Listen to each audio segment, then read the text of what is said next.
लगभग 1000 साल का शेयर्ड इतिहास है। 70 सालों तक दोनों सोवियत संघ का हिस्सा रहे और बिल्कुल आराम से काम चलता रहा। 1990 के बाद दोनों आजाद हो गए, अलग अलग देश बन गए और एक समझौते के तहत छोटे देश ने अपने सारे परमाणु हथियारों का जखीरा बड़े देश को सौंप दिया और उसके बाद धीरे धीरे उसने अपनी एक डेमोक्रेटिक आइडेंटिटी बनाना शुरू की और वहीं से फ्रिक्शन शुरू हो गया। और उसके बाद 21वीं सदी आने के बाद जब वो छोटा देश नाटो की तरफ ज्यादा झुकने लगा तो उस बड़े देश को अपने ही बैकयार्ड में पनपता हुआ खतरा बिल्कुल साफ दिखाई दे गया और वहीं से शुरू हुआ क्राइमिया का युद्ध और उसके साथ साथ 2022 में एक पूरा का पूरा मिलिट्री धावा। आज हम बात कर रहे हैं यूक्रेन और रूस के रिश्तों की। Global affairs by Sandeep Manudhane series में आपका हार्दिक स्वागत है। सत्यमेव जयते नानृतम, सत्य की ही जीत होती है, असत्य की नहीं। आज हम देखेंगे कि यह युद्ध सुलझ क्यों नहीं पा रहा है। Why is peace so elusive in this war? इसका दुनिया पर क्या प्रभाव पड़ रहा है, इस युद्ध ने कौन से नए मानक गढ़ दिए हैं और इसका भारत पर आज अभी इस वक्त क्या असर हो रहा है और ये ईरान युद्ध के साथ कैसा जुड़ गया है। अंत तक बने रहिए, पूरा वीडियो देखिएगा, लाइक कीजिए, कमेंट कीजिए और हमारे साथ चैनल पर जुड़िए। Ukraine and Russia forever engagement, कब खत्म होगा संघर्ष? 4.5 साल तो हो गए भाई।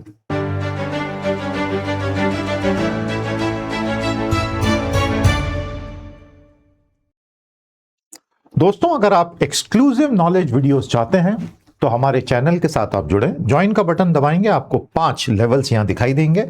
पांचों में लगातार नए नए वीडियोस आते रहते हैं। लेवल 1 हो, 2 हो, 3 हो या 5 हो, अपने हिसाब से आप ज्वाइन कर सकते हैं। लेवल 3 और 4 बहुत पॉपुलर हैं और लेवल 5 में सिविल सर्विसेज का पूरा कोर्स ही रखा हुआ है। मैं आपको इन्वाइट करता हूं, ज्वाइन का बटन दबाएं और चैनल के साथ जुड़ें। बहुत बहुत शुक्रिया। तो आज हम नंबर 80 सेशन पर आ गए हैं, यूक्रेन एंड रशिया। हमने नंबर 79 में सूडान्स लॉन्ग शैडो देखा और नंबर 81 में हम चीन और ताइवान पर चले जाएंगे। उसके बाद America versus its own allies और फाइनली ईरान लॉन्ग गेम। तो चलिए चलते हैं यूक्रेन और रूस पर। यह शानदार मानचित्र आप देख रहे हैं, यह उन ग्लोरी डेज का है जब सोवियत संघ का सिक्का चलता था और दुनिया का सबसे बड़ा देश और उसमें यूक्रेन एक एसएसआर था, Soviet socialist Republic. Ukraine SSR, जैसे कि कजाक एसएसआर वगैरह वगैरह, और तब रशिया भी एक एसएसआर ही था। तो ये सारे मिलकर दुनिया में इनकी अच्छी खासी धाक थी, लेकिन डेस्टिनी को कुछ और ही मंजूर था और पूरा का पूरा सोवियत संघ का पतन हो गया। उसके ऊपर मैंने अलग से इसी सीरीज में वीडियो बनाया है, पूरी वेबसाइट है, जाइए सब देखिए, पढ़िए, समझिए, आप ही के लिए बनाई है। लिंक नीचे दी है कमेंट में वेबसाइट की, हमारी ग्लोबल अफेयर्स की।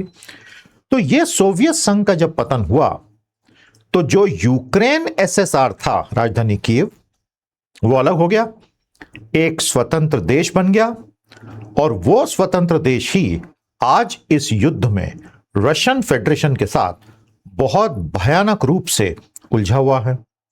और क्योंकि वो उसके साथ उलझा हुआ है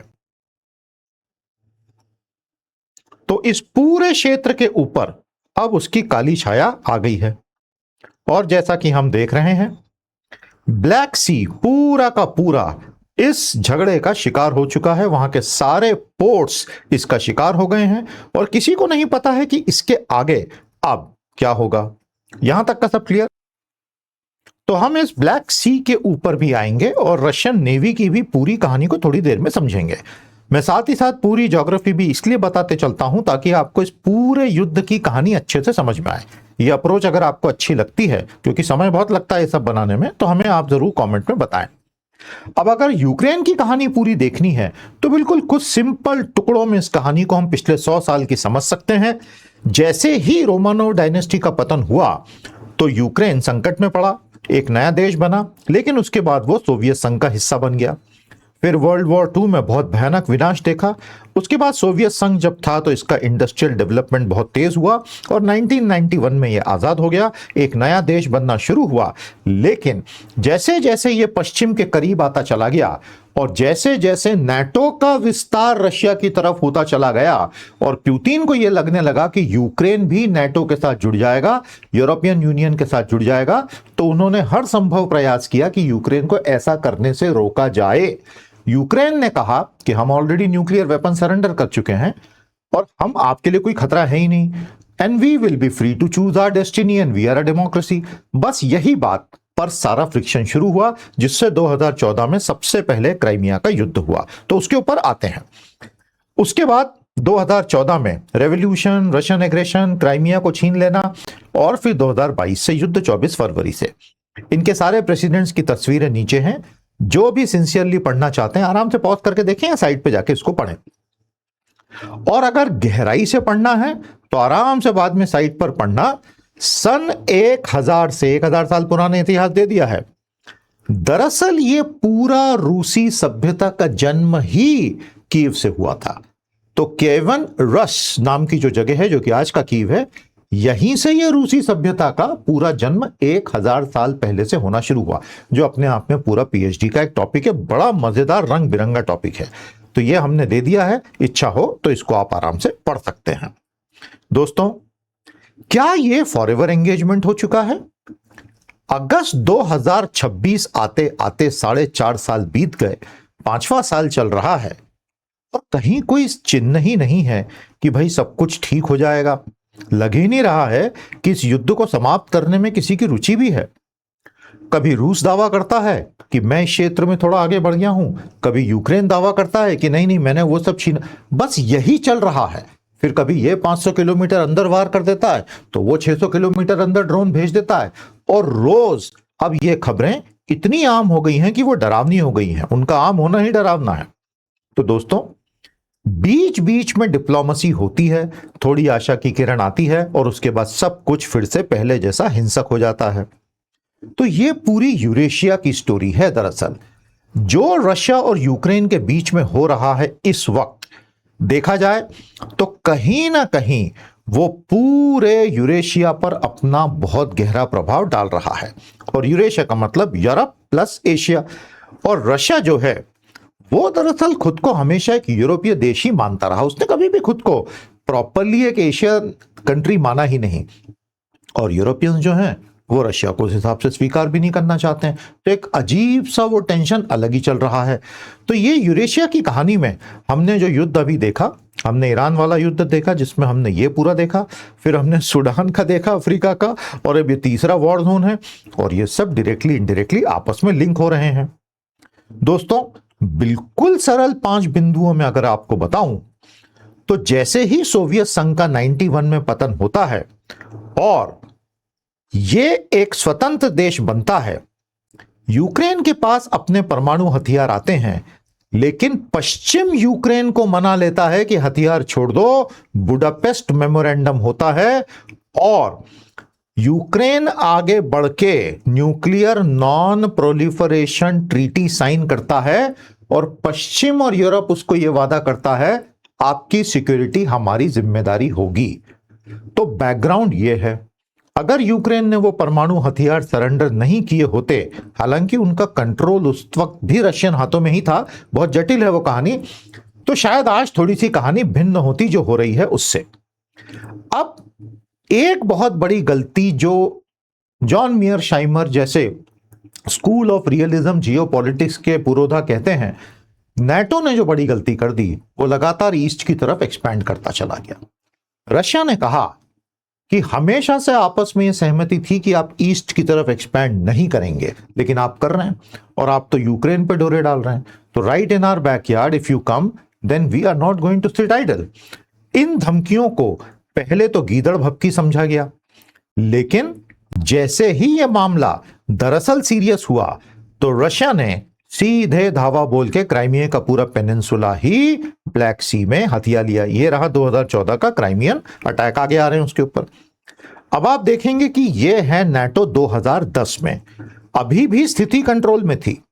जब नाटो ईस्ट एक्सपेंशन कर रहा था तो बहुत सारे जियोपॉलिटिकल एनालिस्ट और एडवाइजर्स ने अमेरिका को और यूरोप को यह एडवाइस दी थी कि बस अब और नहीं, इसके आगे Russia will be force to take action.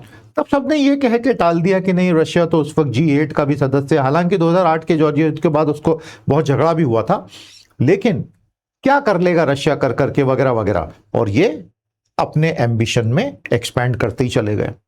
Finally breaking point Russia का आ गया और फिर उसने तमाम कहानियां बनाकर कि हम तो अपने रशियन मूल के लोगों को बचाने के लिए क्राइमिया पे धावा बोल रहे हैं वगैरह, फाइनली वॉर की घोषणा हो गई। और उसके बाद भी ये क्लियर था कि अब ये युद्ध रुकेगा नहीं, ये बढ़ता। तो ये नाटो का एक्सपेंशन सबसे बड़ा ट्रिगर रहा और यूक्रेन इसमें बुरी तरह से पिस गया। अब हम थोड़ा सा रूस की नेवी की बात कर लें। जब जियोपॉलिटिक्स की बात होती है तो जो मिलिट्री एसेट्स हैं उन पे एक नजर डाल ही लेनी चाहिए। दोस्तों, रूस की जो नेवी है, एक तो उसके पास ब्लैक सी का फ्लीट है पूरा का पूरा, और दूसरा उत्तर का, बाल्टिक का और पैसिफिक का फ्लीट है। लेकिन उसमें सबसे महत्वपूर्ण ये ब्लैक सी का फ्लीट ही है, क्योंकि अगर आप उत्तर की तरफ जाएंगे तो यहां तो सब कुछ बर्फीला मामला है। ये यहां पर आइस फ्री रहता है 12 महीने। ब्लैक सी मोटे तौर पर आइस फ्री ही रहता है। और ये पैसिफिक का क्षेत्र है जहां दिक्कत दूसरी है, वहां चाइना भी है, और ये व्लादिवोस्तोक तो है ही यहां पे, वहां चाइना, जापान, अमेरिका सभी से कंटेंट करना है। तो रशिया के लिए हमेशा से अपनी नेवी के लिए वार्म वाटर पोर्ट खोजना एक दिक्कत का काम रहा है। तो इसका एक नदन फ्लीट है, बाल्टिक फ्लीट है, पैसिफिक फ्लीट है और ब्लैक सी फ्लीट है।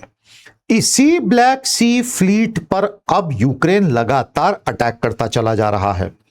और यूक्रेन की यह पूरी कोशिश है। वार्म वाटर पे एक बात और समझ लें, ये जो ब्लैक सी है यही रूस का सबसे बड़ा वार्म वाटर नेवल गेटवे है। हालांकि दूसरे और भी, जैसे मैंने कहा बाल्टिक के, वो भी वार्म है, लेकिन ये सबसे बड़ा है। तो यूक्रेन की पूरी कोशिश है कि वो इस क्षेत्र के रूस के सारे बंदरगाहों को बर्बाद कर दें, और रशिया की कोशिश है कि वो यूक्रेन के ओडेसा को बर्बाद कर दे। इस वजह से विश्व में ग्रेन का एक्सपोर्ट, सनफ्लावर ऑयल का एक्सपोर्ट, फर्टिलाइजर का एक्सपोर्ट, सब कुछ बाधित हो गया है। उसका सीधा असर भारत पर आ रहा है, आना शुरू हो चुका है। और अगर ये जल्दी जल्दी नहीं सुलझे सारे मामले, जैसे रेड सी और बाबल मंदब का प्रॉब्लम, स्ट्रेट ऑफ हॉर्मुज का प्रॉब्लम, ब्लैक सी का प्रॉब्लम, तो प्रेशर तो ग्लोबल इकोनॉमी में बनता ही जा रहा है। तो वो धीरे धीरे विस्फोटक स्थिति में आ ही जाएगा, आज नहीं तो कल। तो ये सबके इंटरेस्ट में है कि इसको रिजॉल्व किया जाए। अब ये क्राइमिया से जो सारा झगड़ा शुरू हुआ था, उसमें दरअसल हुआ क्या था, काफी डिटेल में मैंने यहां जानकारी दी है। यह है पूरा ब्लैक सी और यह है क्राइमियन पेनिनसुला, यानी कि प्रायद्वीप, जैसे भारत का प्रायद्वीप है। इस क्राइमियन पेनिनसुला को, जो कि ब्लैक सी और सी ऑफ अजोव के बीच में है, रूस ने 2014 में हथिया लिया। हालांकि उसके पहले यह यूक्रेन की टेरिटरी थी। एक बात ध्यान रखिएगा कि ब्लैक सी जो है 6 कोस्टल देशों से घिरा हुआ है। रूस तो आपके सामने है ही, यूक्रेन तो है ही, उसके अलावा जॉर्जिया भी है, तुर्की भी है, बुल्गारिया है, रोमानिया भी है। ये 6 इसको घेर के हैं और सब पर इसका सीधा असर आता है। यहां तक कि कजाकिस्तान जो अंदर की तरफ है, उसका भी ऑयल का मैक्सिमम एक्सपोर्ट वाया ब्लैक सी होता है। वो भी इस वक्त बहुत बुरी तरह से सफर कर रहा है। जब ये पूरा क्राइमिया का झगड़ा शुरू हुआ, ये फरवरी मार्च 2014 में रूस के हमले से प्रारंभ होता है, जिसने विश्व की राजनीति को हिला के रख दिया। और क्राइमिया को एनेक्स करने के बाद रूस ने यह कहा कि जो हमारी रशियन भाषा और रशियन संस्कृति के लोग ये दोनबास क्षेत्र में, लुहांस्क में, दोनेस्क में रहते हैं, उनके ऊपर अत्याचार हो रहे हैं, तो हमें उनकी रक्षा करनी पड़ेगी और हमें वहां पर एक रेफरेंडम भी करवाना होगा। और रशिया ने वहां के सेपरेटिस्टों की मदद की, जिन्होंने दोनेस्क और लुहांस्क में बहुत बड़ी टेरिटरी पे कब्जा कर लिया। फिर सितंबर में मिन्स्क 1 एग्रीमेंट होता है, फिर अगले साल मिन्स्क 2 होता है, और ये दोनों कभी भी फुलफिल नहीं होते, होने ही नहीं थे। रूस इन टेरिटरीज को छोड़ेगा ही नहीं, क्योंकि नाटो आगे बढ़ना छोड़ेगा ही नहीं। अब दोनों पक्ष अपनी अपनी जगह सही हैं, रूस अलाउ कर नहीं सकता और यूक्रेन आगे बढ़ने से रुक नहीं सकता। तो वॉर से ही सेटलमेंट फाइनली होगा। When diplomacy can't offer solution, then war is the only way to resolve issues. ऐसा सदियों से होता रहा है। तो ये है इसकी पूरी कहानी कि किस तरह क्राइमिया लेके वहां पर रशियन बोलने वाले लोगों की जो मेजॉरिटी थी रूसी बैकग्राउंड की, उनकी रूस ने मदद की और उस पूरे क्षेत्र को हथिया लिया। और ऐसा करके रशिया ने अपने जो सबसे बड़े कंसर्न्स थे उनको पूरी तरह से एड्रेस कर दिया। कैसे? ब्लैक सी का पूरा एक्सेस मिल गया। अब यहां यूक्रेन के लिए बहुत दिक्कत होगी क्योंकि क्राइमिया रशिया का हो गया, हालांकि अब वहां ड्रोन गिर रहे हैं रोज। सेवास्तोपोल नेवल बेस पूरा इसके कंट्रोल में आ गया। यूक्रेन के वेस्टफर्ड शिप पे ब्रेक लग गया। रूस का इन्फ्लुएंस बढ़ा, ऐसा एटलीस्ट उनको लगा। और सैकड़ों साल पुराने ऐतिहासिक दावे कि ये सब तो रूस ही था ना, ये सारे भी पूरे हो गए। तो आप देख रहे हैं कि बहुत गहरी जड़ें हैं इन सब की। और ये है क्राइमिया की पूरी सिचुएशन। इसमें क्योंकि बताने के लिए बहुत कुछ है तो मैंने मल्टीपल इन्फोग्राफिक आज बना दिए हैं। आप में से कई स्टूडेंट जो हमको मैसेज करते हैं साइट पे जाके, बड़ा अच्छा लगता है पढ़ के आपके मैसेज, बारीकी से पूरा पढ़ रहे हैं, समझ रहे हैं, जान रहे हैं, ग्रेट। साइट पर जब आप जाएंगे, जो लिंक नीचे है ही ग्लोबल अफेयर की, रिएक्शन बटन भी है, रिएक्शन जरूर दीजिएगा। कमेंट भी नीचे फीचर ऑन हो गया, उसमें आप कमेंट कर सकते हैं, अच्छा लगेगा। एक अच्छी कम्युनिटी धीरे धीरे बिल्ड हो सकती है। तो ये क्राइमिया की स्थिति है। अब किसी भी युद्ध में सबसे पहला सवाल ये होता है कि किसने क्या अचीव किया। भाई 5वां साल चल रहा है ना, तो कुछ तो अचीव किया ही होगा। रूस कहता है इस क्षेत्र में मेरा इनिशिएटिव है। यूक्रेन कहता है मैंने अब उससे इतना सब वापस ले लिया है। एक चीज जो बिल्कुल तय है, हजारों हजारों हजारों नागरिक मारे गए हैं और सारा खेल एट्रिशन पर आ गया है। रूस भी ये चाहता है कि मैं इस युद्ध को जितना ज्यादा खींच सकूं, सामने वाला थक के चूर होके खत्म हो जाए, क्योंकि पैसे खत्म हो रहे हैं, मिसाइलें खत्म हो रही हैं, पेट्रियट पैक 3 मिसाइलें खत्म ही हो रही हैं। अमेरिका में ट्रंप ने पीट हेगसेथ को डांट दिया बुरी तरह से कि आपकी मिसाइलें खत्म हो गई 80%, आपने बताया नहीं। अरे भाई, युद्ध में उतरने से पहले आपने पूछा ही नहीं। तो रशिया चाहता है कि यूक्रेन एट्रिशंसी खत्म हो जाए। यूक्रेन चाहता है एसिमेट्रिक वॉरफेयर से रशिया एट्रिशन से खत्म हो जाए, क्योंकि तनाव तो है ही, वॉर इकोनॉमी बन गई। इस युद्ध में जो सबसे बड़ी चीज हुई है, जो समझना बहुत जरूरी है, जो फ्रंट है, वॉर फ्रंट, बहुत धीरे धीरे खसक रहा है। ऐसा नहीं कि एक ही दिन में 100 किलो, वो जमाने लद गए। वो तब था जब फरवरी 2022 में रशिया ने हमला किया था, घुस गया था अंदर तक। अब तो ऐसा है कि 1 किलोमीटर आगे बढ़ना इन्हें अचीवमेंट मान रहे हैं। क्यों? FPV drones. एफपीवी ड्रोन्स ने इतना आतंक मचाया हुआ है। और Ukraine has been a drone pioneer. आवश्यकता आविष्कार की जननी होती है, हम समझे सुना है। जब यह युद्ध हुआ और यूक्रेन को समझ में आया कि कन्वेंशनली बड़ा मुश्किल होगा लड़ना, क्योंकि यूरोप और अमेरिका से मदद भी टुकड़ों टुकड़ों में मिलती थी ना, और वो लोग भी कोई इतना इन्वॉल्व हो गए सब कुछ नहीं कर रहे थे। वो तो ईरान वॉर शुरू होने के बाद अचानक से उनके इन्वॉल्वमेंट बढ़ गए हैं।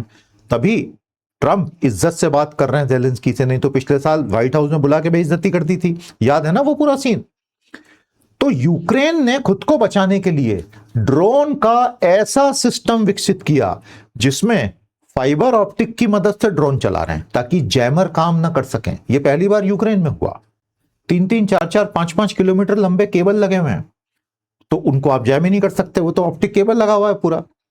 और वैसा करके वो जाके रशियन सोल्जर्स को मार देता है एफपीवी ड्रोन। और इस वजह से रशियन सोल्जर्स बहुत धीरे धीरे, डरते डरते एक एक कदम उठा रहे हैं। Warfare truly has changed. हम जिस दिशा में जा रहे हैं, मुझे नहीं लगता कि 5 साल के बाद, 10 साल के बाद ह्यूमन सोल्जर्स मैदान में होंगे। तो फिर कौन होगा बताइए? अभी तो ये बिल्कुल साफ हो रहा है कि ह्यूमन सोल्जर्स की उपयोगिता मैदान में कम हो रही है।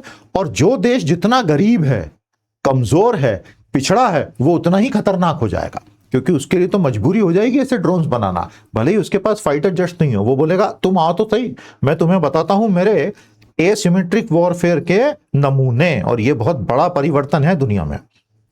तो सिर्फ और सिर्फ विनाश लीला है पूरी यहां पर। इसको आप अच्छे से बाद में चाहें तो देख सकते हैं। अब जैसा मैंने आपसे कहा, मिसाइलों और ड्रोनों ने एक पूरा का पूरा नया विश्व गढ़ दिया है। और दोनों तरफ के दावे हो रहे हैं, प्रति दावे हो रहे हैं, हजारों किलोमीटर एक दूसरे में घुस के मार रहे हैं। रूस लगातार यूक्रेन और राजधानी पे हमले कर रहा है। यूक्रेन टारगेट कर रहा है, अब जैसे वाइल्ड बेरीज की जो पूरी रिटेल कंपनी है रशिया की, उसके डिपोज पे हमले चल रहे हैं। सब जल जल के खत्म। और ये पहली बार हो रहा है, क्योंकि वाइल्ड बेरीज पे कह रहे हैं कि भाई ये रशियन मिलिट्री के साथ इन्वॉल्व है तो जलो, खत्म हो जाओ, धू हो जाओ। किसी ने सोचा नहीं था ऐसा होगा। और फिर रशिया का जो ऑर्क्स रिफाइनरी है बहुत बड़ी, उसको हिट कर दिया। ब्लैक सी में चारों तरफ नेवल वेसल्स यहां से वहां भाग रहे हैं, मैरीटाइम सीज फायर रिजेक्ट हो गया है। तो ग्रेन का जो बहुत बड़ा एक्सपोर्ट हब रहा है ब्लैक सी, सनफ्लावर ऑयल का जो रहा है, फर्टिलाइजर का जो रहा है, क्रूड का जो रहा है, सारा का सारा खतरे में पड़ गया है। और इसलिए ये दुनिया के हित में है ही नहीं। अभी तक का सब समझ में आया? तो सवाल यह आता है कि यहां पर आखिर शांति की बात काम क्यों नहीं करती है? बहुत सारे कारण हैं उसके। Why no peace? दोनों तरफ के सिक्योरिटी कंसर्न्स इररिड्यूसिबल हैं। इसका क्या मतलब? रशिया यह कहता है कि तुम्हें तो मैं नाटो में जाने ही नहीं दूंगा, और यूक्रेन कहता है मैं तो जाके रहूंगा, मैं अपने हिसाब से तय करूंगा। अब इसका तो कोई समाधान ही नहीं है इस बात का। तो यह पहली बात है। टेरिटोरियल डिस्प्यूट सदियों से चलते चले आ रहे हैं। दोनों तरफ ट्रस्ट शून्य हो चुका है। America is not helping at all. Drones और एसिमेट्री ने ऐसा मिलिट्री स्टेलमेट लाया है कि अब किसी को समझ ही नहीं आ रहा है। दोनों राष्ट्रों में अपना अपना राष्ट्रवाद इतना प्रखर हो चुका है कि कोई भी नेता पीछे हटता दिख ही नहीं सकता, वरना उसकी डोमेस्टिक पॉलिटिक्स ही खत्म होगी। क्योंकि पुतिन तो स्ट्रांग मैन इमेज वाले हैं, वो पीछे कैसे हटेंगे? उसको कैसे सेल करेंगे अपने लोगों को?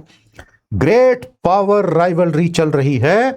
दरअसल ये यूक्रेन और रूस का युद्ध नहीं है, ये रूस और पश्चिम का युद्ध है। And this is what great power rivalry and world wars are all about. Only thing is कि यहां परमाणु हथियारों तक बात नहीं गई है, ना कोई उस बारे में बोल भी रहा है, जो कि बहुत मैच्योरिटी की निशानी, अच्छी बात है। और कितने भी लोग मर जाएं, अब वर्ल्ड के लीडर्स को फर्क ही नहीं पड़ रहा। मतलब ये तो बहुत अजीब बात है, ऐसा होना नहीं चाहिए, लेकिन ऐसा ही हो रहा है।